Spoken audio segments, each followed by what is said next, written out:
This morning we're reading from the Srimad Bhagavatam, Canto 1, Chapter 19, text 9 and 10, and I believe number 9 is written.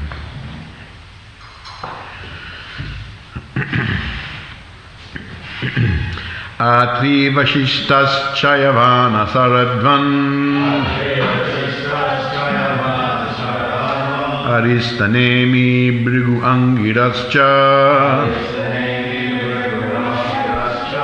Harasarogari Sutotarama Uttacha Indra Pramaded Mavaho. I'll read the next verse. There's 2 verses in one here, 9 and 10. Meda titi devala Ashtiseno Bharadvajo Gotama Pipalada Maitreya Urva Kavasa Kumbayoni Vaipayano Bhagavanadascha. Translation. So even the word for word, there's no Atri to Narada, all names of the different saintly personalities who arrived there from different parts of the universe. So many names, didn't bother putting them in. Translation. From different parts of the universe there arrived great sages like Atri, Chaivan, Saradvan, Aristanemi, Brigu, Vashishta, Parasara, Vishvamitra, Angira, Parasurama, Uttacha, Indra Pramada, Idmavahu, Medatirthi, Devala, Ashtisena, Bharadvaja, Gotama, Pipalada, Maitreya, Urva, Kavasa, Kumbayoni, Vaipayana, and the great personality Narada. Now Prabhupada gives a very long purport here, so describing the different personalities, giving a little synopsis of their life and history. There was also, we remember earlier on in this canto, there was a description of, Prabhupada did a similar thing when, Maharaj Yudhisthira went with Krishna and his brothers to see Bhishma Dev, and there was many personalities, great saintly personalities came there, and there's a Prabhupada gave a description also. So we'll start. Purport: Chayava, a great sage and one of the sons of Bhrigu Muni. He was born prematurely when his pregnant mother was kidnapped. Chayavan is one of the 6 sons of his father. Bhrigu, when Brahmaji was performing a great sacrifice on behalf of Varuna, Maharishi Bhrigu was born from the sacrificial fire. He was a great sage, and his very dear wife was Puloma. He could travel in space like Devasa, Narada, and others, and he used to visit all the planets of the universe. Before the battle of Kurukshetra, he tried to stop the battle. Sometimes he instructed Bharadvaj Muni about astronomical evolution, and is the author of the great Bhrigu Samhita, the great astrological calculation. He explained how air, fire, water and earth are generated from ether. He explained how the air in the stomach works and regulates the intestines. As a great philosopher, he logically established the eternity of the living entity, Mahabharata. He was also a great anthropologist, and the theory of evolution was long ago explained by him. He was a scientific propounder of the 4 divisions and orders of human society known as the Varnashram institution.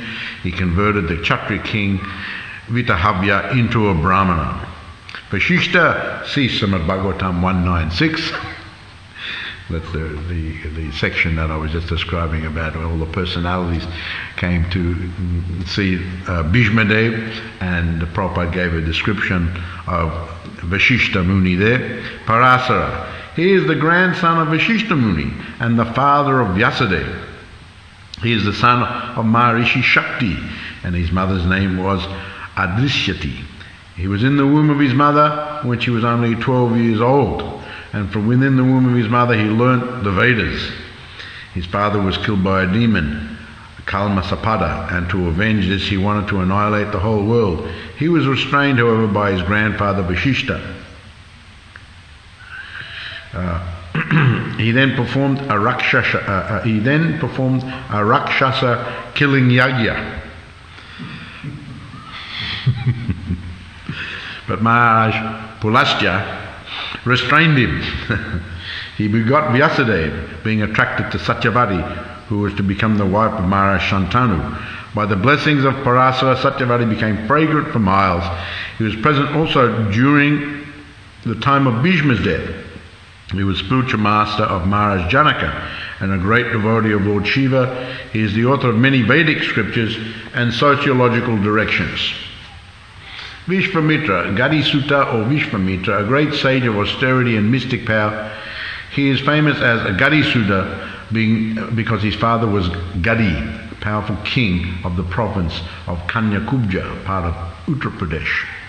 Although he was a Kshatriya by birth and became a Brahmana in the very same body by the power of his spiritual achievements, he picked a quarrel with Vashishta Muni when he was a Kshatriya king and performed a great sacrifice in cooperation with Maganga Muni, and thus was able to vanquish the sons of Vashishta. He became a great yogi, and yet he failed to check his senses, and thus was obliged to become the father of Shakuntala, the beauty queen of world history.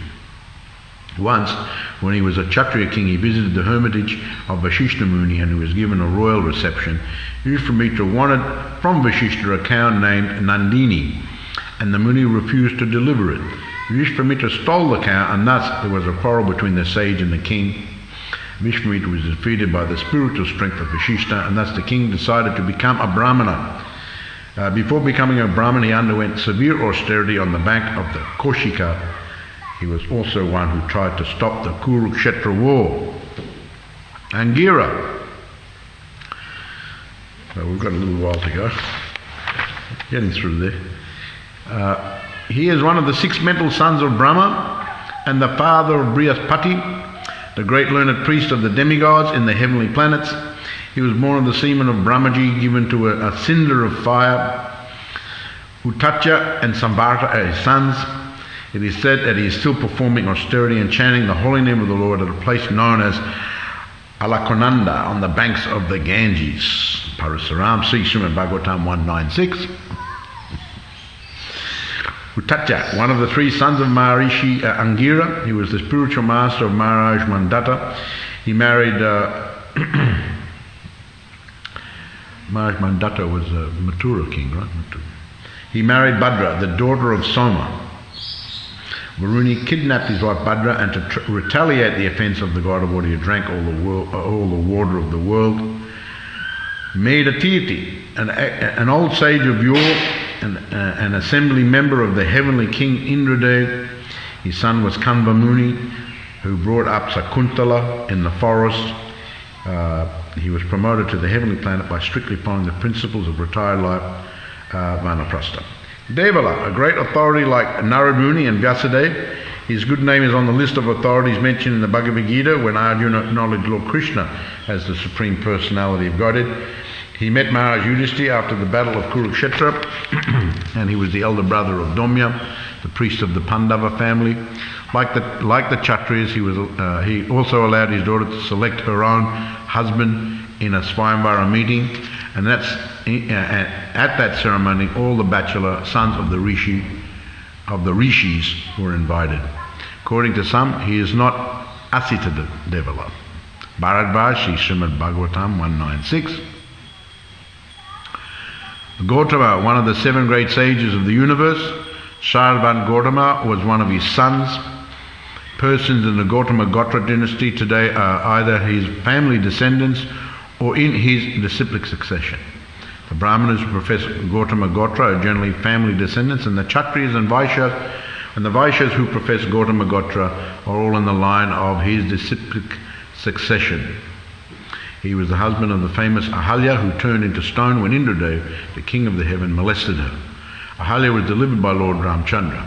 Gautama was the grandfather of Kripacharya, one of the heroes of the battle of Kurukshetra. Maitreya, a great rishi of yore. He was spiritual master of Vidura and a great religious authority. He advised Dhritarashtra to keep good relations with the Pandavas. Duryodhana disagreed, and thus was cursed by him. He met Vyasadeva and had religious discourses with him. Hare Krishna. So all these great sages, great rishis, as mentioned yesterday, at that time the great minds and thinkers, accompanied by their disciples, and sages who could verily sanctify a place of pilgrimage, just by their presence, arrived there on the plea of making a pilgrim's journey. So all of them had come. There are many stories, many personalities here. Prabhupada takes time to give a little bit of a background. Otherwise, if we just have a list of names, and one's not acquainted with these personalities and the histories and so on, and it becomes a little impersonal. So Prabhupada has taken time. These are important personalities that have different varied histories, colourful histories. Chaivan was also very, the Chaiwan Prash. Remember the Chaiwan Prash? Many devotees, especially in the old days, I don't know, maybe devotees still take the Chaiwan Prash. He was a knower of that medicine and everything like that. But Chaivan, I think it's also mentioned in the Bhagavatam, the story of Chaivan Muni, where the Sukanya became his wife or something. She went with her father one time, and Chaivan was in the meditation, and he was covered by the anthill or something, and only 2 holes were there, and they were kind of glowing, wasn't it? And then the daughter went along, and she was curious, so she poked the holes with some grass or something, or a stick or something like that, a twig or something like that, just to see what was in there. And then all of a sudden blood came out. Actually, it was his eyes. It was his eyes in there. So then, he was in great pain, and then the king was in trouble. His whole army, they all of a sudden became constipated or something like that. They were in great trouble. So there's a very interesting history there. That then the king understood the great offence, and he offered his daughter in marriage to Chaivan, who was quite elderly. And there's a whole story there that how he requested, because she was young and he was elderly, he requested the Ashwins to come and make him young again. So they came, and they made a whole arrangement, and he went into a lake and bathed. And he came out like a very young, handsome man. And even what was the name, Sukanya or something like that? That she couldn't recognise him, and then the Ashwins had to tell her, "Oh, that's your husband, come back in the new body." So she was very happy then. So Chaiwan, and a great rishi, and a knower of, it's mentioned that he is a knower of many different sciences, and he's also a knower of the healing medicine, and this Chaiwan Prash is named after him, because it's supposed to take it and rejuvenate the body. What was that? We used to take in the old days Brahma Rasayan and Brahma Rasayan and Jivan Rasayan, and then we found Chaiwan Prash later on. So in the old days, when we were young brahmacharis, Brahma Rasayan was good for the brain, and we would take it with milk. And we'd come back from Mayapur and Vrindavan with these huge things of cases of Brahma Rasayan and then Jivan Rasayan. So the Brahma Rasayan take with milk in the morning. The hot milk of Chaiwan Prash, which all the brahmacharis had lined up. Someone would go down and heat the milk, and then we'd all take the Brahma Rasayan in the morning, and in the evening you take the Jivan Rasayan. And then someone said, "Oh, if you take the Chaiwan Prash, it's a combination of both." So then you take the Chaiwan. So these things, I don't know, you can still buy, of course, Brahma Rasayan. It's not so common, or Jivan Rasayan you can get. But Chaiwan Prash, some are, you buy, some are better than others, and so on and so forth. But so that's related to him, Chaiwan. I was just reading. Of course, Brigus are very famous. So I was telling about the story. Now there's different versions of here, it's Prabhupada describes he was born from the sacrificial fire.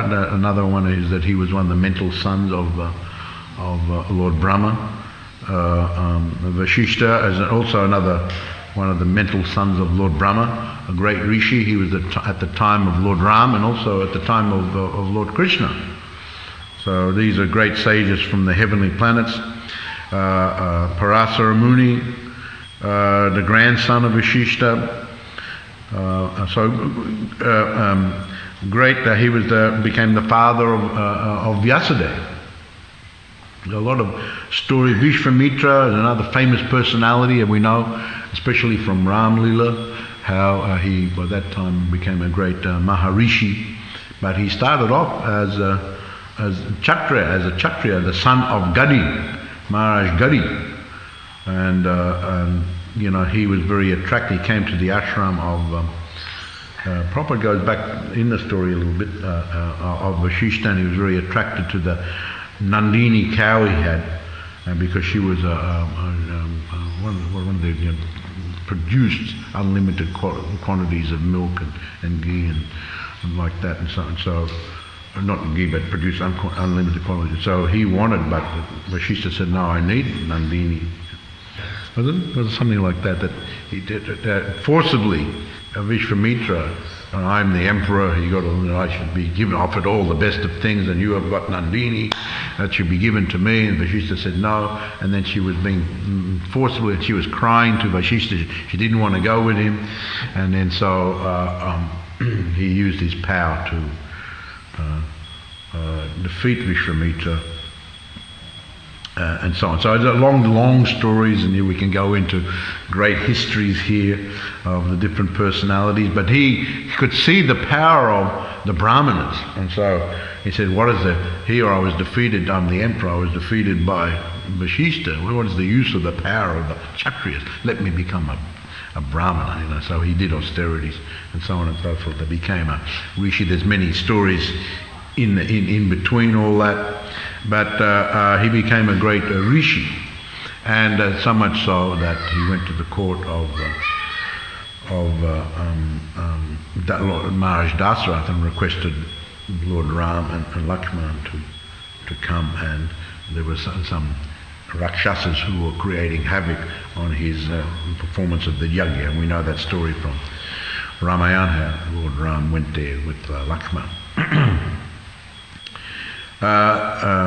Angira, one of the mental sons of Lord Brahma.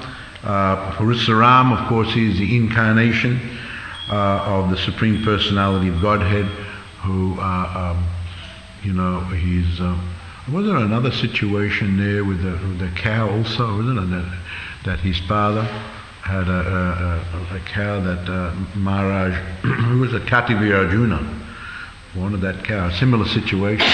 And anyway, there's a whole story you can read in the Bhagavatam about Lord Parasarama, Devala, so on. Gautama, one of the great sages of the universe.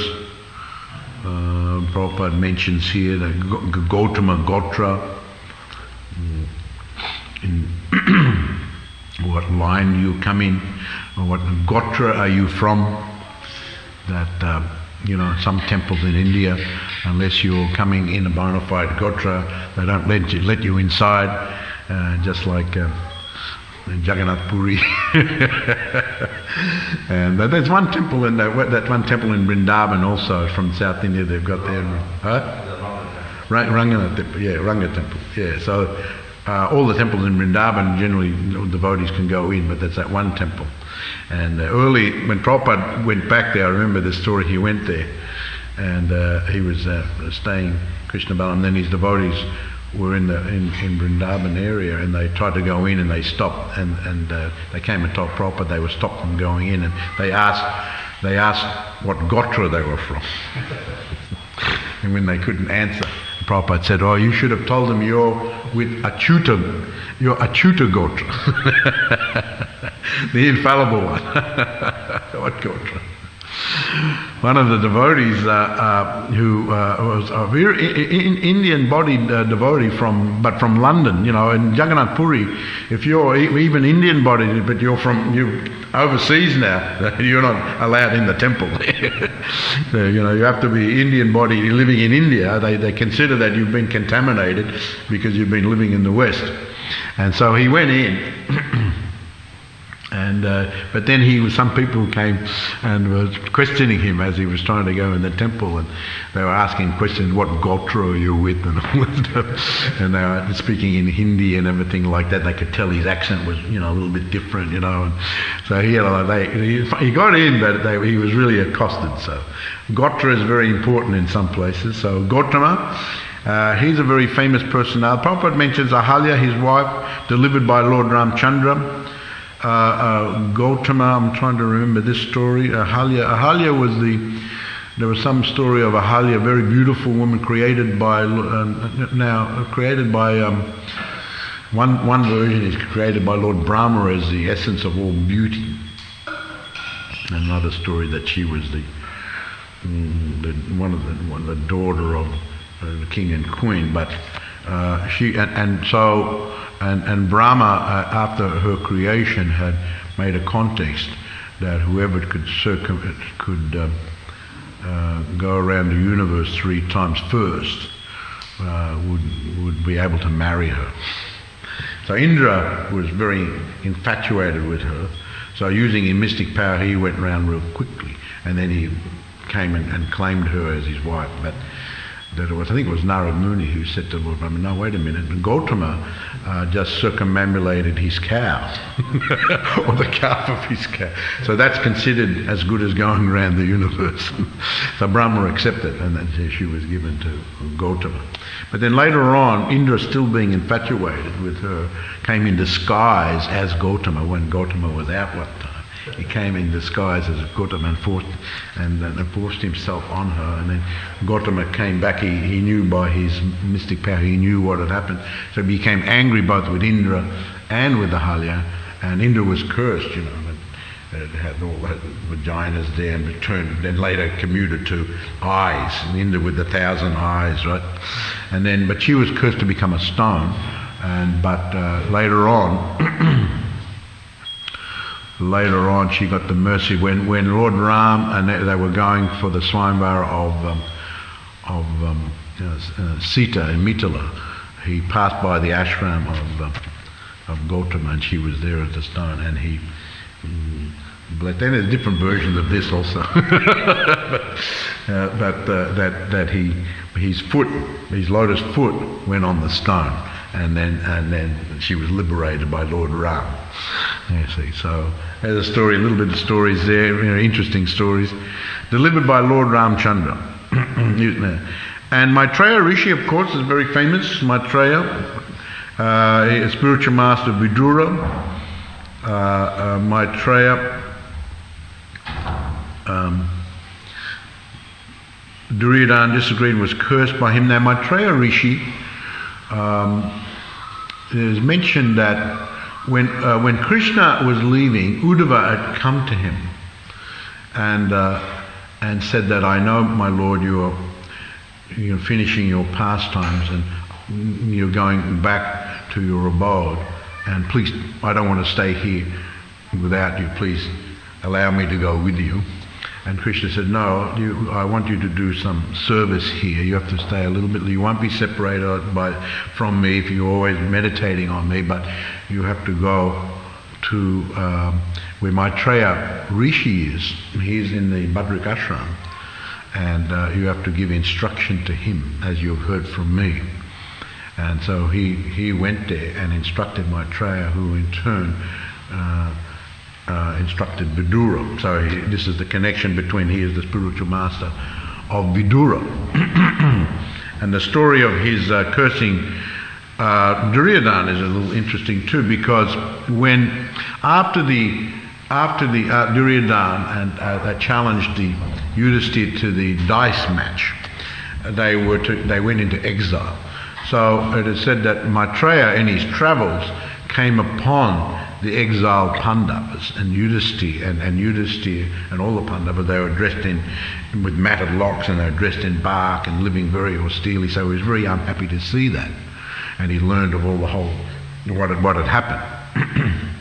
And he left, and then he came to the court of the Kurus, and Dhritarashtra was there, and they of course received him very respectfully. But then he began to speak about the injustice that was committed against the Pandavas, and how his heart broke when he saw how they were living and what had been perpetrated on them.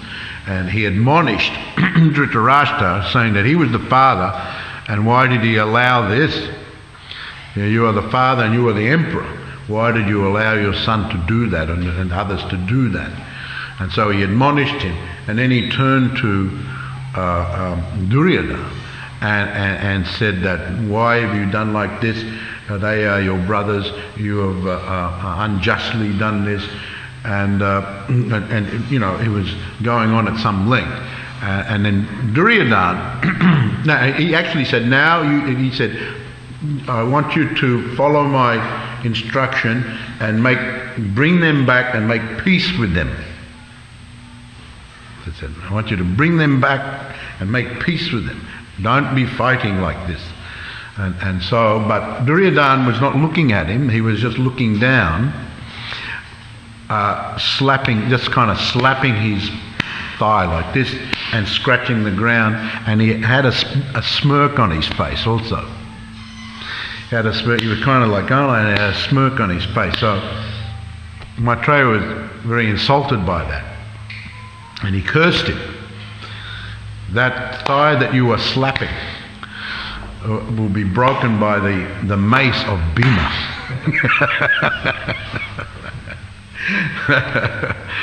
And you will die being killed by Bhimsen. So Dhritarashtra was very. He said, oh, please, please forgive us, and say, well, I have uttered these words. They cannot be retracted. But if he follows my instruction and brings them back and makes peace, then and only then can it be retracted. But of course, that didn't happen. So Maitreya Rishi is very famous personalities. He heard from Uddhava, he heard already a learned sage, and very learned, and hearing from Uddhava, his bhakti grew like anything. He instructed Vidura, and we see his name mentioned here in the pages of the Srimad Bhagavatam quite regularly. Is Narad Muni mentioned here? Yes. Narad Muni is these are great. Vyasadeva, very great person. Narad Muni, there's one, of course Narad Muni is an eternal associate of the Lord, but he had various leelas in this material world which are very interesting. He was born as one of the sons originally of Lord Brahma, and he was always, just from the very beginning, just doing kirtan, absorbed in thoughts of Krishna. But his father, Lord Brahma, asked him to become a grihastha and help populate the universe. But he politely said, no, I don't want to go into the grihastha ashram. That's very intense. I just want to be concentrating on kirtan and singing the glories of the Lord. So Lord Brahma became upset with him and said, oh, you like singing so much? Then become a Gandharva. They sing. You can become a Gandharva in the court of Indra, in the heavens, and you can sing, and you can do all these things. So he became a Gandharva. It is mentioned he became a Gandharva for one kalpa, and his name was Upabhahana. Probably most of you know the story. He became Upabhahana. And he was singing like that, and he was very handsome. He was surrounded by very beautiful women. He would go. And one time there was a big yajna organized. Lord Brahma, all the big devas were coming there, and he was neglectful of what was going on, inappropriately just singing kind of ordinary type of songs. And so Brahma got angry with him again and cursed him to become the son of a maidservant. So this is the whole history. And the maidservant in a very poor position. She would come and clean the ashram of the sages, and he would be there, and so he would hear them, and he would take the remnants of their food stuff, and by that association in the next life he became the great Narad again, and then continuing on, we know. So Narad Muni, the guru of Vyasadeva himself, a great personality. So these great personalities have come to, on the occasion. First of all, Maharaj Parikar is a great emperor, just like Bhishma. Many came for Bhishma. Such a great personality, a great devotee, great personality. So this is what those who are advanced in spiritual life, in spiritual knowledge, this is what they're attracted to. I mean, materialists are attracted to all sorts of other things. There's the footy on, there's the cricket on or something like that in India. They're crazy for the cricket. I remember sitting in the airport. I was telling someone the other day, I was sitting in the airport in Mumbai, waiting for a plane, and they had these big, have these big screens in the airport. There's all sorts of things going on. So there was the Indian cricket team, and there was this whole bunch of Brahmanas, looked like South Indian Brahmanas, and so it was in Hindi. So there was all sort of thing going on, and I said to him, "What are they talking about there?" He said, "There's all nonsense thing. This is the Indian cricket team, and they've brought some Brahmanas. They're doing a yagya so they can beat Pakistan." In the World Cup. There was the World Cup, right? The World Cup for the cricket. So the Brahmanas are doing a yagya so India can beat Pakistan. I remember one time when I came with Rampal Maharaj, we stayed in Calcutta the night before to catch our flight out, international flight, and we stayed at one of our devotees' houses. And so when we came, there was a fireworks. Boom, loud noises. What's going on? It's like a World War III out here. And I said, no, that's just because India's playing Pakistan in the World Cup, and they won, and there's a big celebration going on. And then that devotee said, during this World Cup, this was a long time ago, who's that famous captain of Sachin Tendulkar? He was the captain. He said, during this World Cup, they made more statues of him than Lord Ram. So people become crazy with these types of things, material. Okay, cricket, footy, sports, or music events, or political rallies, or people are attracted and they go to that. They assemble and they're very eager for that type of thing. But devotees, they're not interested in that. They're interested in these big occasions. Of course, they continuously, always engage in spiritual activity. But when these big occasions happen, they don't miss the opportunity. They don't miss the opportunity. Oh, Maharaj Parikshit, he's been cursed and he's gone to the banks of the Jamuna, sitting there, Sukadev Goswami, they were just going right there. They wanted to be part of that. We're not going to miss this. And we can judge the importance of the occasion by the greatness of the personalities who are going there. These are, from all parts of the universe. You have an event down in Mawulambar, Banana Festival or something like that. And, the locals turn out, Okay, we go down with our Ratha cart. I don't know if we still do it, but, we know that we all go down with the Ratha cart. It's a wonderful. We spiritualise the whole thing by our Ratha Yatra chariot in there. But normally it's just the local people come there. Bigger events, more people come from different parts. And so the bigger the occasion, the more, sometimes you have these real big, they fly in from overseas and all sorts of things like that. So here we have such a momentous occasion here that they're coming in from all parts of the universe. Now, I don't think they can, even the materialists can't boast that type of thing, that we're having a big sports event and they're flying in from the universe. No, so they're coming in and they've got mystic power, they can do that. They can travel. Narad Muni, Parasara Muni, all these great personalities who came, Bharadvaj, mentioned, they're in the heavenly planet. They came, they have the ashram. Some of them were already maybe in the Himalaya or something like that, but some came from other parts of the universe and they could do it because of their own powers. So this is just a symptom of those who are advanced in spiritual life.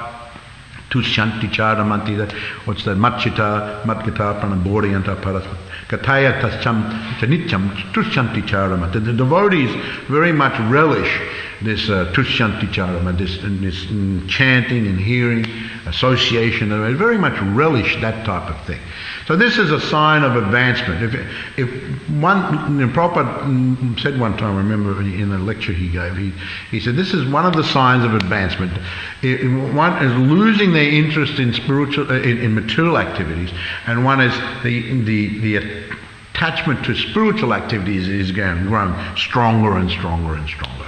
One's not interested in the materialistic activities anymore. Very, very, very enthusiastic. They're enthusiastic, not only interested, but they're very enthusiastic for it.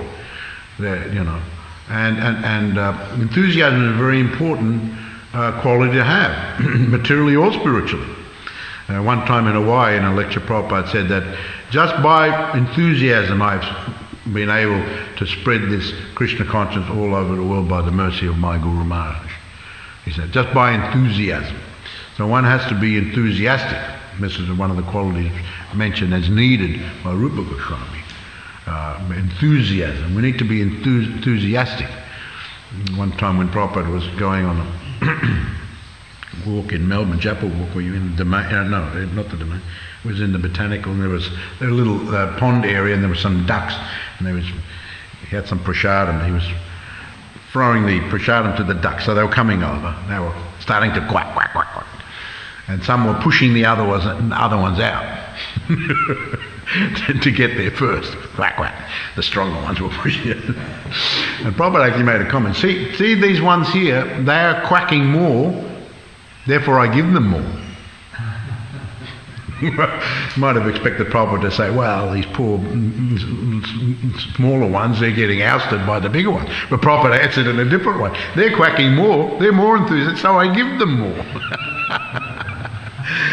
Of course, so we should be like that. The more enthusiasm, lolyam, greediness.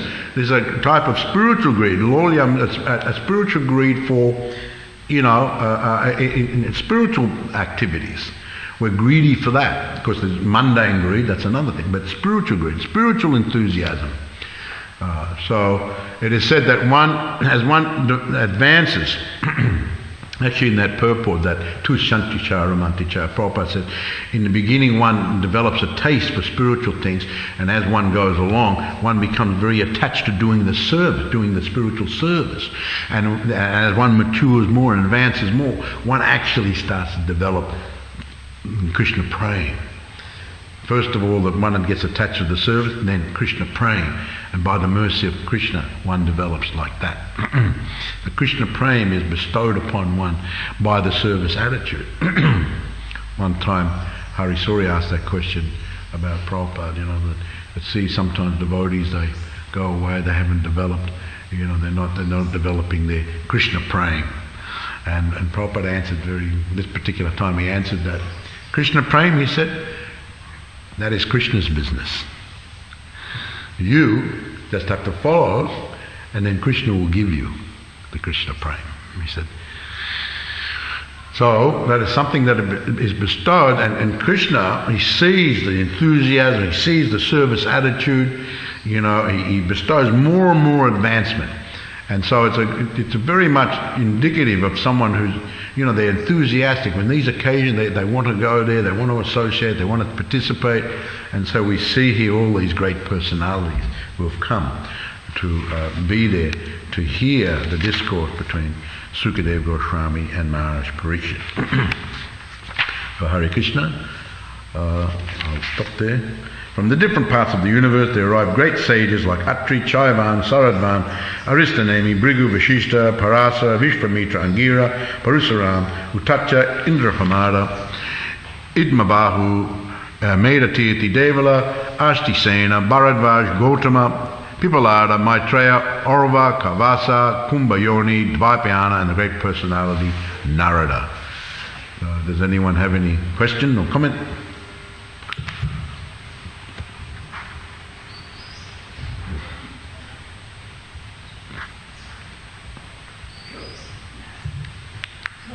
mentions in the story about Brigu Muni that he explained the theory of evolution. I'm not sure exactly what that was, but I have heard that Prabhupada mentioned that Darwin's theory was a plagiarism from the Padma Purana. I don't know if you know anything. A plagiarism. But when the spirituals talk about evolution, they talk about evolution of the soul.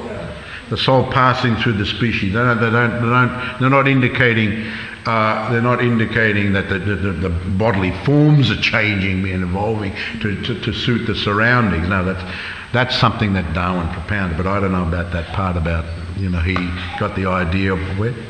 Well, Prabhupada mentioned Padma Purana. Padma Purana. I've read that section. Basically, as you say, it's the spiritual evolution from body to body. Yeah. But whether Darwin got inspiration from that or Prabhupada was just saying... Have you read anything, Marge, about that?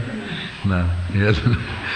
Anyway. Inspiration from looking at the lizards and go out of the island or something. Our friend of his, Darwin didn't print the other. Yeah, so I mean, we don't adhere to that philosophy that the body change forms according to that. They're already created, already there, and so on and so forth. But the evolution is spiritual, going through the different species. Yeah, Maharaj.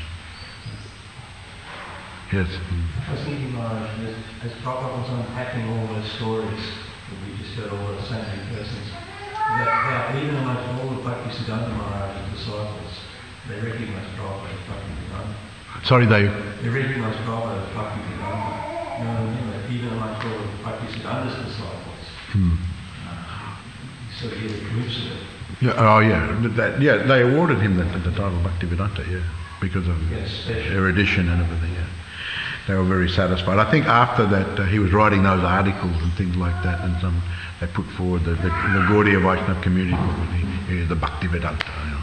So that's how that title came in here when we say A.C. Bhaktivedanta Swami Prabhupada.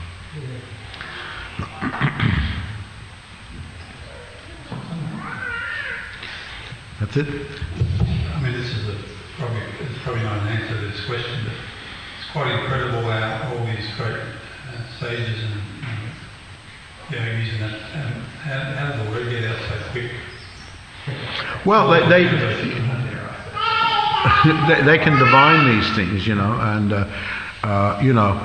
like these sages know people's thoughts, and they can divine these things and in different ways, but many of them just knew by their mystic power this was going on. Just like I told the story of Gautama, when Indra came disguised as him and he went with her. Gautama knew before he even got back. He divined the whole thing, what had happened. So they got great powers and they know all these things. And then and their powers, they can come there. Proper means some came by the Ganga, some travel by the Ganga that flows through the heavenly planets and arrive. Just that they came out of the water. So, some mentioned that they came out, they were wet, their hair was wet.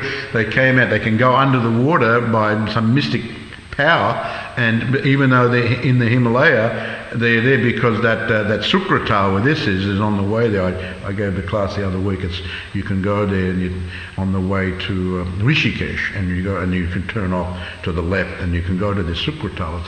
I've been meaning to go there, but I've never been there. But so if someone's high in the Himalaya, then all of a sudden they can be there. And Prabhupada said within an instant they can be there. So they have a lot of powers. They can know all these things. No, Kanji. They didn't have Kanji. What? Jai Srila Prabhupada ki Jai Gaur Premanandi Hari Hari Bol.